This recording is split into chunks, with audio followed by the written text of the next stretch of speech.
And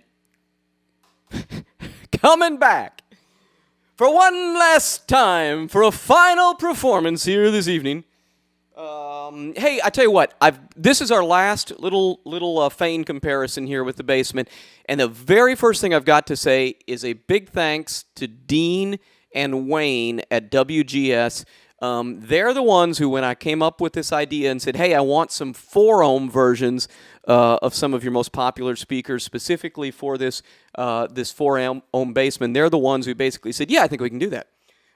So, Dean, thanks, buddy. Wayne, same.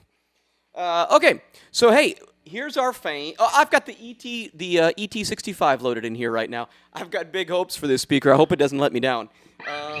Let's see, where are we going to start? Hey, let's start with that kind of country stuff that we were doing.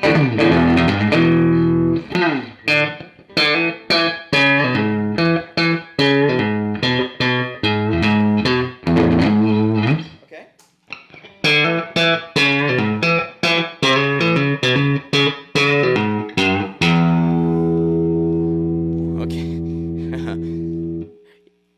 I'm trying to hold myself back. I'm gonna reserve judgment for just a while. Let's do that real sparkly clean stuff that we've done before. You ready?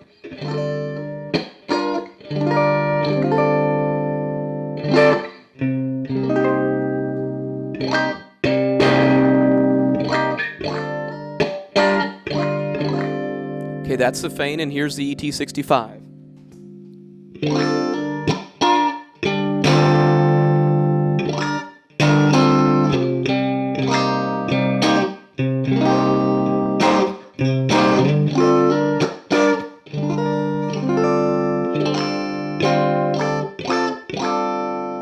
ET65 to the Fane. Okay, let's do a little Leonard Skinner lick on that side. Excuse me. To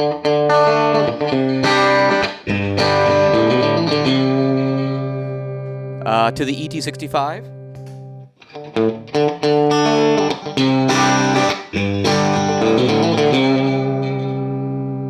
Wow. Okay, a little bit more. I'm going to do some quick back and forth. I'll start on the Fane.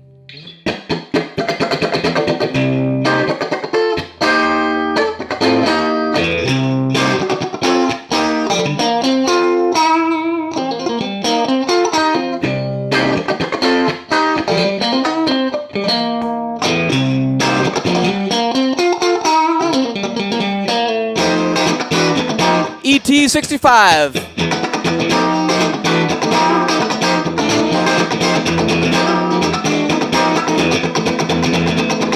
To the Fane.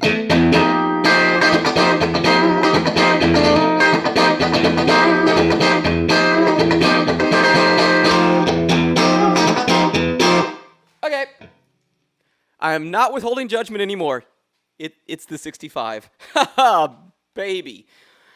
Again, I got to tell you, some of you are probably in the same position. I am so freaking glad that I found WGS. Like I said, after I had this 112 cabinet made, I really believe it was about 19 or 20 different speakers in this cabinet, and arrived at this Fane as being my favorite. I spent a freaking fortune buying speakers for that cabinet.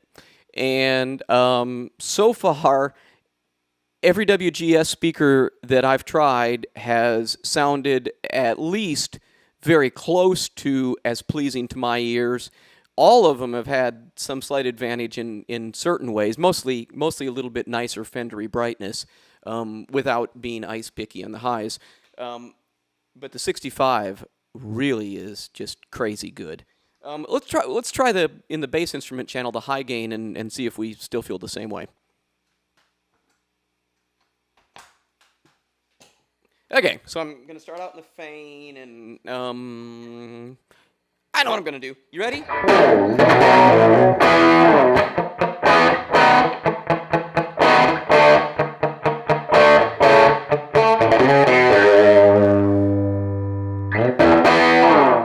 Yeah? Okay. Fane. ET65.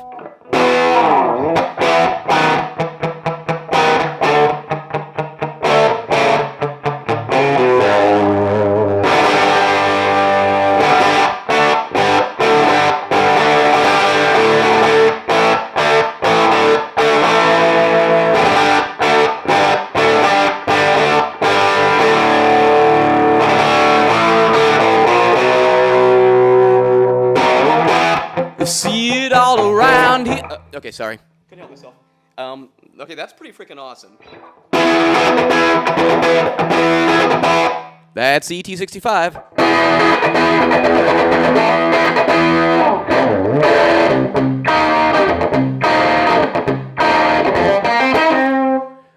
That's the Fane.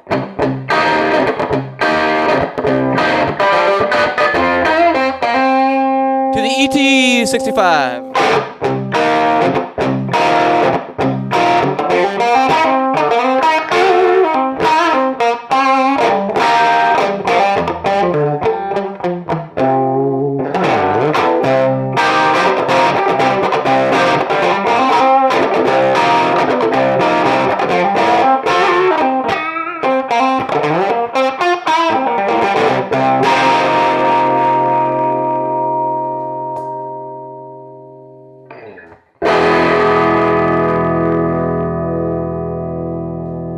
Just kind of listening for free air response here.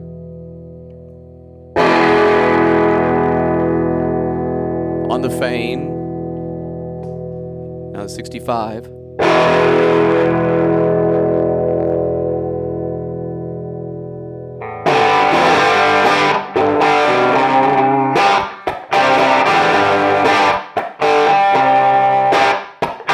To the Fane.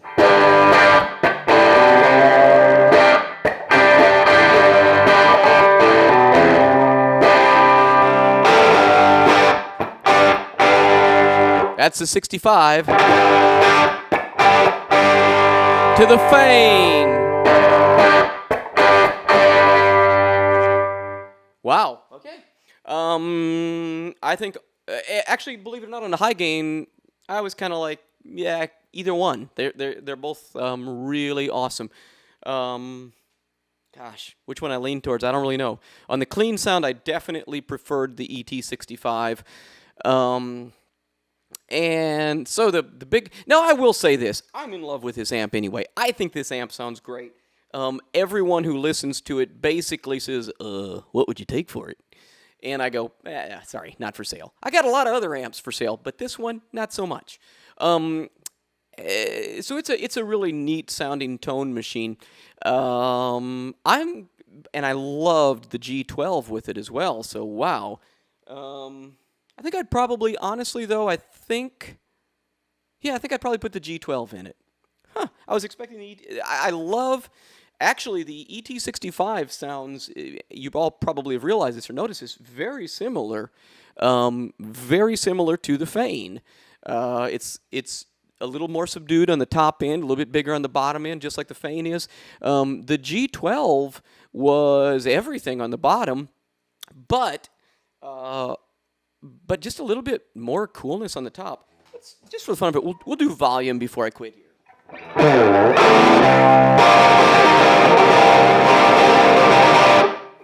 Okay, that looks like right around 114, so that was basically about the exact same volume as the Fane. So I like the fact that the G12 actually gave me, 3 or 4 dB extra volume too. Hey, who can't use that, right? Especially when you're just toting in a 112 combo. So I really, really, really liked that as well. I'm going to say that the ET65 is frickin' awesome, and I'm still going to recommend anybody out there who's got a deluxe reverb or a non-reverb deluxe, or a deluxe reverb reissue, put an ET65 in it. That is the perfect speaker for that amp. You will love your amp again. Okay, well, hey, I tell you what, I think that next time around I'm going to do some straight comparisons, WGS to WGS.